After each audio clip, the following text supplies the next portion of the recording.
Selamat pagi dan salam sejahtera untuk kita semua. Pagi ini kami ingin mempresentasikan mengenai lembar kerja hashtag 1 mata kuliah kepemimpinan dengan dosen pengampu Siti Rahma SPD MSc.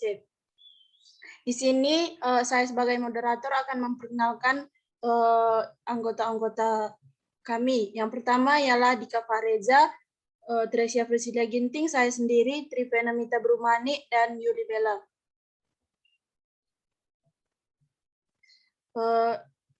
Soal yang pertama akan dibahas oleh Dika Fareza. Kepada Dika Fareza kami persilakan. Baik, terima kasih.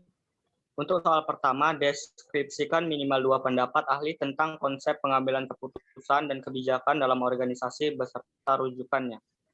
Yang pertama, menurut Siagian dalam Hasan 2020, konsep pengambilan keputusan dan kebijakan dalam organisasi adalah suatu pendekatan yang sistematis terhadap hakikat alternatif yang dihadapi dan dimengerti tindakan yang menurut perhitungan merupakan tindakan yang paling tepat. B. Menurut De Janats, konsep pengambilan keputusan dan kebijakan adalah organisasi, suatu proses di mana beberapa kemungkinan dapat dipertimbangkan, diprioritaskan, yang hasilnya dipilih berdasarkan pilihan yang jelas dari salah satu alternatif kemungkinan yang ada. C.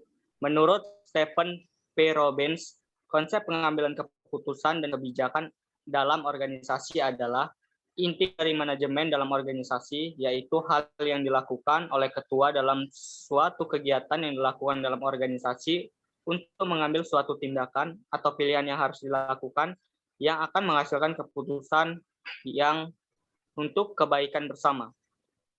D.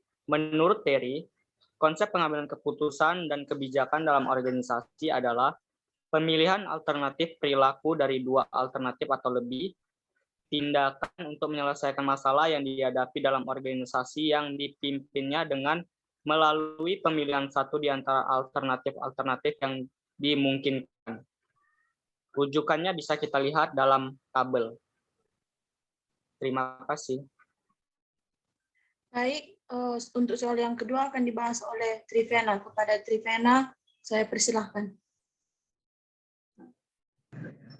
Baik, saya akan menjelaskan ke nomor 2.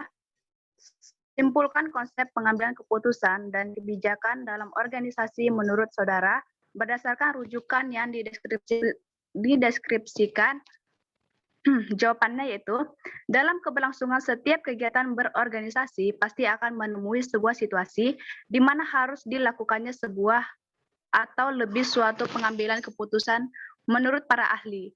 Pengambilan keputusan merupakan proses pemilihan antara berbagai alternatif. Keputusan ini diambil dengan sengaja, tidak secara kebetulan, dan tidak boleh sembarangan.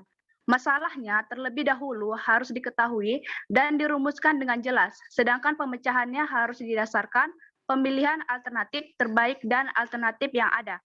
Pengambilan keputusan adalah proses mental, di mana seorang manajer memperoleh dan menggunakan data dengan menanyakan hal lainnya, menggeser jawaban untuk menemukan informasi yang relevan dan menganalisis data.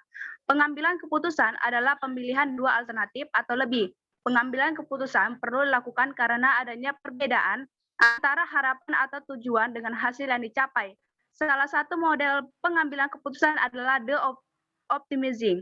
Model tersebut merupakan model pengambilan keputusan yang menguraikan bagaimana individu seharusnya berperilaku untuk mencapai hasil atau keluaran yang maksimal. Terima kasih.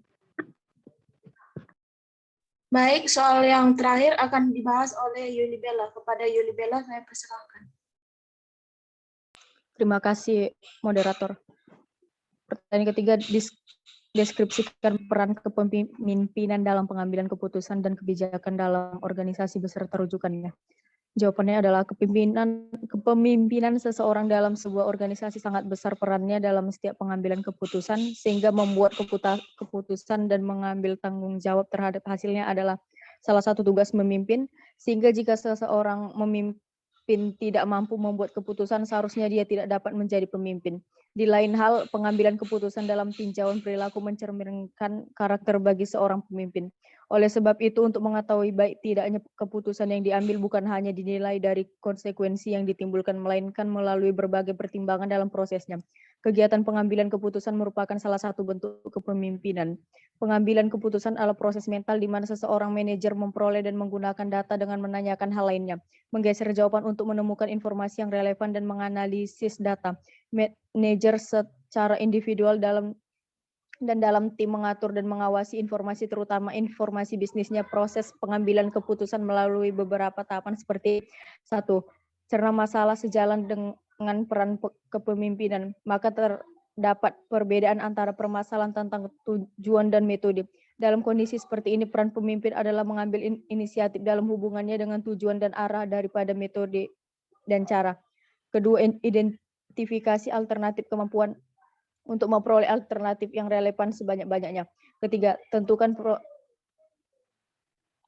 prioritas, memilih di antara banyak alternatif adalah esensi dari kegiatan pengambilan keputusan. Keempat, ambil langkah upaya pengambilan keputusan tidak berhenti pada tataran pilihan, melainkan berlanjut pada langkah implementasi dan evaluasi guna memberikan umpan balik. Pengambilan keputusan merupakan fungsi kepemimpinan yang tidak mudah dilakukan. Oleh sebab itu, banyak pemimpin yang menunda untuk melakukan pengambilan keputusan. Bahkan ada pemimpin yang kurang berani mengambil keputusan. Metode pengambilan keputusan dapat dilakukan secara individu. Kelompok, tim, atau panitia, dewan, komisi, referendum, mengajukan usul tertulis, dan lain sebagainya. Dalam setiap pengambilan keputusan selalu diperlukan kombinasi yang sebaik-baiknya dari A. Perasaan, firasat, atau intuisi. B. Pengumpulan, pengolahan, penilaian, dan interpretasi fakta-fakta secara rasional dan sistematis. C. Pengalaman baik yang langsung maupun tidak langsung. D. Wewenang formal yang dimiliki oleh pengambil keputusan. Rujukannya dapat dilihat dari tabel berikut. Terima kasih. Baik, sekian dari hasil presentasi kami dari kelompok 10. Terima kasih.